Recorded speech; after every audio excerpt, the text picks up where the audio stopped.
اللہ تبارک و تعالیٰ کا یہ فضل و احسان ہے کہ ہم سورہ بقرہ کی تلاوت کر رہے ہیں اور اس کی آیات کا مطالعہ کر رہے ہیں، اور گزشتہ ہم کل جو آیت پڑھے تھے وہ آیت تھی آیت نمبر 93 ہم مکمل کر چکے تھے، جس میں انہوں نے اعلان کیا تھا کہ بنو اسرائیل کا ذکر آیا کہ انہوں نے جب احکام الہی آئے اور ان سے میثاق، اور اللہ تبارک و تعالیٰ نے خون نہ بہانے کا اور اپنے آپ کو اپنے لوگوں کو اپنے گھروں سے نہ نکالنے کا اور اپنے آپ کو کمزور نہ کرنے کے احکام عطا فرمائے اور ان سے عہد لیا گیا، تو وہ لوگ اس طرح سے عہد کیے کہ زبان سے تو کہتے تھے کہ سمعنا، ہم سنیں، اور دل میں یہ کہتے تھے وعصینا، اور ہم نافرمانی کہتے ہیں۔ بہرحال ان کو ساری ضد کے ساتھ ساتھ جو ہے، جتنی بھی ان کی ضد تھی، یہ بنو اسرائیل کی جتنی ضد تھی اور ان کی ہٹ دھرمی تھی، اور ان کا تصور یہ تھا، ان کے اندر ایک تکبر اور ان کے اندر ایک زعم خیش کہیں، اوور کانفیڈنس نہیں، اوور کانفیڈنس تو نہیں کہہ سکتے اس کو، یعنی خوش فہمی،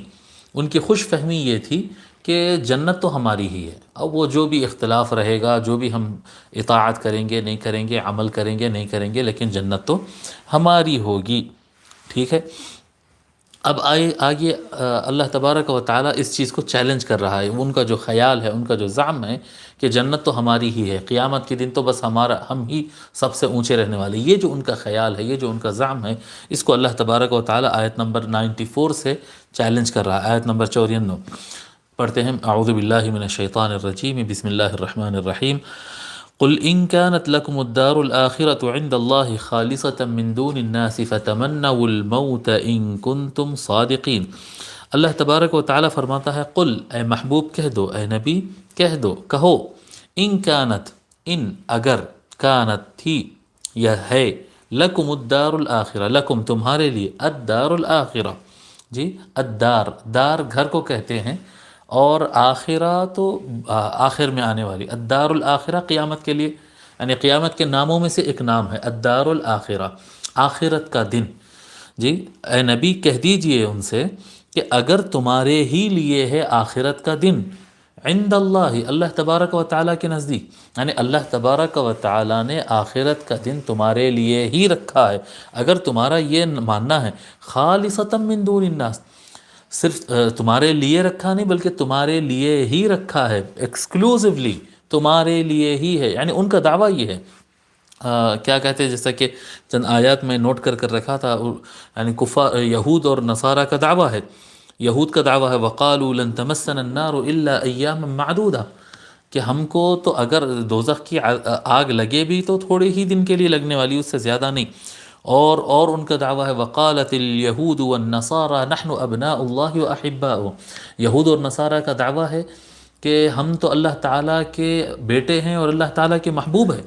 تو آخرت کا دن تو ہمارا ہے۔ امام نصفی رحمۃ اللہ علیہ بھی ایک آیت نقل فرماتے ہیں، وَقَالُوا لَن يَدْخُلَ الْجَنَّةَ إِلَّا مَنْ كَانَ هُودًا، ان کا دعویٰ ہے کہ جو یہودی ہے وہی جنت میں جائے گا، یہودی کے علاوہ کوئی جنت میں نہیں جائے گا، یہ یہودیوں کا دعویٰ ہے۔ اسی طرح سے وَقَالُوا لَن يَدْخُلَ الْجَنَّةَ إِلَّا مَنْ كَانَ هُودًا أَوْ نَصَارَى، نصارہ کا بھی ایک ٹولہ ہے، آگے آیات آئیں گے، اس کی تشریح دیں گے، ایک گروپ ہے نصارہ کا جو کہتا ہے جنت میں صرف نصارہ ہی جائیں گے، وہ لوگ یہود کہیں گے جنت میں صرف یہود جائیں گے۔ ٹھیک ہے، اگر تمہارا یہی دعویٰ ہے، اللہ تبارک و تعالیٰ یہی فرماتا ہے، اے محبوب، خالصتا من دون الناس، لوگ کو چھوڑ کر تمہارے لیے پیور ہے، اے محبوب کہہ دو، جی، قل کہہ دو، ان کانت لکم الدار الآخرہ، اگر تمہارے لیے ہی ہے آخرت کا دن، عند اللہ، اللہ تعالیٰ کے نزدیک، خالصتا من دون الناس، اللہ تعالیٰ نے خالصتا من دون الناس، سارے لوگ کو چھوڑ کر صرف تمہارے لیے، ایکسکلوزیولی تمہارے لیے ہی ہے آخرت کا دن، اور کسی کا کچھ ہونے والا نہیں ہے، اس میں صرف تمہارا ہے، فتمنوا الموت، پس تمنو، تمنا، تمنو، امید کرنا، تمنا کرنا، خواہش کرنا، فتمنوا الموت، تو موت کی خواہش کرو نا پھر، جی، مرنے کی خواہش کرو نا پھر، فتمنوا الموت ان کنتم صادقین، اگر تم سچے ہو تو، اگر کنتم صادقین، تم سچے ہو تو، صادق واحد ہے نا، صادقین ان کنتم صادقین، اگر اتنا ہی یقین ہے کہ مرنے کے بعد آنے والا جو دور ہے وہ دور تمہارے لیے ہی ہے اور تمہارے علاوہ کسی اور کا نہیں ہے اور تمہارا جنت مقدر ہے، تو یہ اس طرح سے کرو۔ یہ اتنا عجیب و غریب چیلنج ہے اللہ تبارک و تعالیٰ کی طرف سے۔ آپ غور کریں، آج کی تازہ خبریں بھی آپ دیکھتے رہیں، جب کبھی فلسطینیوں کے اور اسرائیلی فوج، فلسطینی عوام، نہتی عوام جس کے پاس کچھ نہیں ہے، فلسطینی عوام اور بڑے بڑے ٹینکس اور بڑے بڑے گن مشینز اور فل ہتھیار سے لیس جو ہے وہ کیا کہتے ہیں یہودی آرمی کے سولجرز کو آپ دیکھیں، جب ان دونوں میں کلیشز ہوتے ہیں تو دیکھیے کہیں وہ فلسطینی جو نہتا ہوتا وہ بیچ روڈ پر ٹھہر کر پتھر مارتا ہوتا اور یہ گن مشین لے کر چھپ کر فائر کرتا ہوتا، بالکل چھپ کر۔ میں آپ کو بتاؤں کہ اگر پتھراؤ زیادہ ہو گئے تو ایسے بھی مناظر ملیں گے کہ پتھراؤ زیادہ ہو جائے تو یہ چھوٹی چھوٹی دیواروں کے پیچھے 40 50 آرمی والے لیٹ جاتے ہیں ان پر، اتنی ان کو اپنی زندگی کا کیا کہتے ہیں حرس ہے اور اپنے مرنا نہیں چاہتے، موت کا اتنا زیادہ ڈر ہے ان کو۔ اگر یہ لوگ سچے ہیں،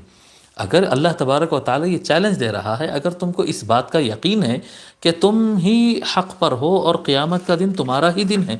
جی تمہارا ہی دن ہے، تو پھر تم تمنا کرو نا، تم تمنا کرو، موت کی تمنا کرو، موت کی خواہش رکھو اور موت سے مت ڈرو کہ بس جنگ کرنا ہے اور مرتے ہی جو ہے اللہ تبارک و تعالیٰ کے پاس جانا ہے۔ لیکن یہ مر جاتے ہیں،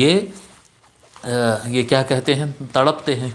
کچھ ہو جائے، یہ لوگ اپنی جان کی بازی نہیں لگاتے۔ یہ یعنی ان کے اندر ایمان نہیں ہونے اور اپنے آپ کو جھوٹا ہونے اور گناہ گار ہونے کے یقین ہونے پر دلیل ہے یہ، کہ ان کے دل میں وہ لوگ کو معلوم ہے کہ وہ لوگ بدماش ہے اور ان کو قیامت کے دن سزا ہونے والی ہے، ان کو آخرت ان کی ہونے والی ہے، اس بات کا بالکل یقین نہیں ہے، بلکہ ان کو یقین ہے کہ آخرت میں ان کو سزا ہونے والی ہے، اس وجہ سے وہ لوگ ڈرتے ہیں۔ یہ اللہ تبارک و تعالیٰ ان کو چیلنج دیتا ہے۔ مسلمانوں کے بارے میں امام نصفی رحمۃ اللہ علیہ بھی لکھے کہ اکثر جو یعنی ہم بھی پڑھتے ہیں واقعات میں کہ جو اکثر اکابر اولیاء اللہ رہے ہیں اور پھر اکابر صحابہ کرام ہیں رضی اللہ عنہم، یہ حضرات ہم دیکھتے ہیں کہ یہ لوگ موت کی تمنا کرتے، یعنی خواہش ہوتی تھی موت کی دعا کرنے کی تو اجازت نہیں ہے، اللہ جو ہے کیا کہتے ہیں مجھے موت دے، اس طرح سے دعا کرنے کی اجازت نہیں ہے، لیکن ان کو خواہش رہتی تھی۔ اللہ اللہ۔ حضرت بلال حبشی رضی اللہ تعالی عنہ کے سرانے کیا کہتے ہیں ان کی بیوی بیٹھ کر رو رہی تھی، واہ ویلاہ کہہ رہی تھی، ہائے میں مر گئی، ہائے میں اب بیوہ ہو جانے والی، سکرات کے عالم میں تھے، بالکل آخری وقت تھا۔ حضرت سیدنا بلال حبشی رضی اللہ تعالی عنہ، بلال ابن رباح حبشی، حضور صلی اللہ علیہ وآلہ وسلم کے مؤذن، جی تو وہ رو رہی تھی بیٹھ کے، ہائے میں بیوہ ہو جاؤں گی، ہائے میری ہلاکت ہو گئی، میں برباد ہو گئی، اس طرح سے اپنے شوہر کے قریب بیٹھ کر رو رہی تھی۔ تو حضرت بلال رضی اللہ تعالیٰ عنہ اپنے تھوڑا سا قوت کو سنبھال کر، جی موت کے وقت میں بالکل ساعت جو مرنے کی ساعت ہے، اب وفات ہے اور روح قبض ہونے والی ہے، اس سے پہلے آپ فرماتے ہیں غدا نلتقی الاحبہ محمدً و اہلہ، حضرت بلال حبشی رضی اللہ تعالیٰ عنہ کا جملہ ہے، فرماتے ہیں کہ آئے ہے کیا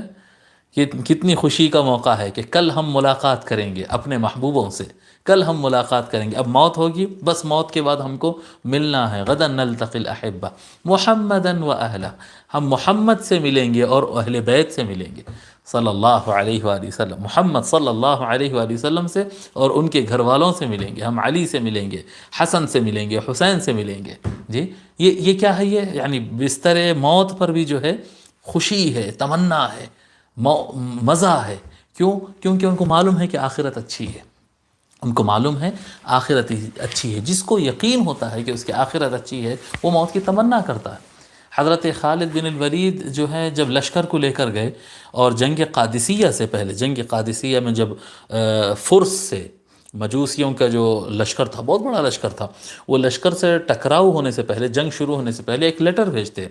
اصل کمانڈر ان چیف تو حضرت سعد بن ابی وقاص رضی اللہ تعالیٰ عنہ ہوتے، جو بڑی فائٹ ہوتی، وہ بڑی فائٹ سے پہلے کچھ دو مختلف علاقوں کے لیے بٹالینز میں، الگ الگ بٹالینز میں سامنے سے کلیشز ہوئے تھے، تو ایک بٹالین کے چیف جو ہے حضرت خالد بن ولید تھے، تو خالد بن الولید ایک علاقے پر کیمپ کیے ہوئے تھے اپنا، اور دوسرے مجوسی فوج کی پرشین فوج جو تھی نا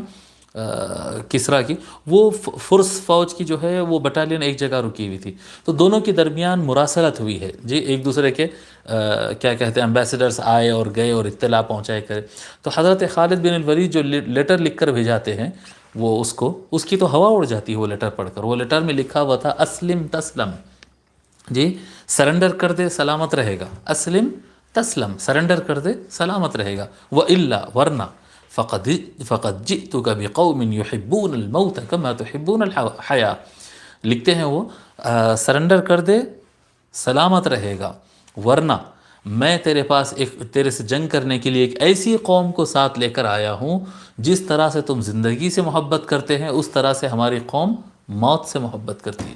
موت سے محبت کرنے والی آرمی کو میں ساتھ میں لے کر آؤں جو مرنے کی تمنا کرتی ہے، خواہش کرتا ہے ہر فرد کہ آئے اللہ مجھے شہادت عطا فرمائے میں جنت میں رہوں گا، تو جس کے اندر یہ ایمانی کیفیت ہوتی ہے، آپ دیکھیں اس کے بعد کیا حشر ہوا ہوگا وہ آرمی چیف کا کہ بولے یہ کس قوم سے ہم کو لڑنا پڑے گا، وہ پریشان ہو گیا، اس کی مورل ڈاؤن ہو گیا اور ٹوٹ گیا وہ اندر سے، اور فتح مسلمانوں کی ہوئی، تو جس کو یقین ہوتا ہے اس کے آخرت کے صحیح ہونے پر اور اس کے کامیاب ہونے پر، اس کی جنت میں جانے پر، جس کو یقین ہوتا ہے وہ موت کی تمنا کرتا ہے، اور یہ جو یہود اور نصارہ ہے اور یہ لوگ جو ہے ہمیشہ یہ کہتے ہیں کہ آخرت ہماری ہے، ہم اللہ کے بیٹے ہیں، ہم اللہ کے محبوب ہیں، جنت میں ہم ہی جائیں گے، سب کچھ کریں گے، لیکن جب موت کا مسئلہ آ جائے تو ان کے روح اور سر پیر ہاتھ سب کچھ کانپ جاتے ہیں،